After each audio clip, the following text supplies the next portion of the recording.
Ниту еден македонец не би ја прифатил идејата за сложено име како што е Горна Македонија или Северна Македонија, иако договорот со Грција би го барал тоа, му пренела Радмила Шекеринска на конгресменот Тот По уште во 2008 година, како тогашен председател на опозицијската партија, сведочи дописот на екс-американскиот амбасадор Филип Рикер испратен до државниот секретар на САД Кондолиза Рајс. Според таните документи на Wikileaks, кој Алфа ексклузивно ги објавува, Шекеринска уште тогаш открива дека СДСМ е флексибилна партија во однос на името.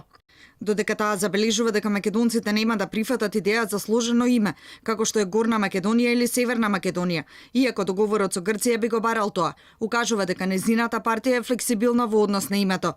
Стои во дописот на Рикердо Рајс. Седбата помеѓу По и Шекеринска се случила на 17 и 18 декември 2008 година во Скопје, време кога уставните измени не били на преговарачката маса, а се разговара само за употреба на новото име со двојна формула, за надворешна употреба во меѓународни организации, без промена на уставот за внатрешна употреба на името.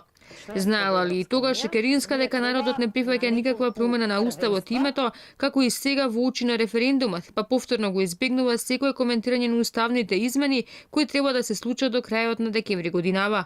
Но не само Шекеринска, и премиерот Заев неудамна порача дека доколку пред референдумот се презентираат уставните промени за кои ќе се гласа на 30 септември, тоа ќе било непријатно влијание врз граѓаните. Тие уставни амандмани ќе се дискутираат 4 месеци. Мислам дека е легитимно прашањето за уставните промени. Особено прашањето за тоа како ќе се менува преамбулата. Ајде да ве прашам, како е тоа легитимно? Прашањето за уставните измени кои зависат од референдумот, а денеска еве не е легитимно прашањето кој е ставот на ВМРО-ДПМН за референдумот. Не може да се иницира правно формално ваква постапка, заради тоа што тоа би значило прејудицирање на волјата на граѓаните.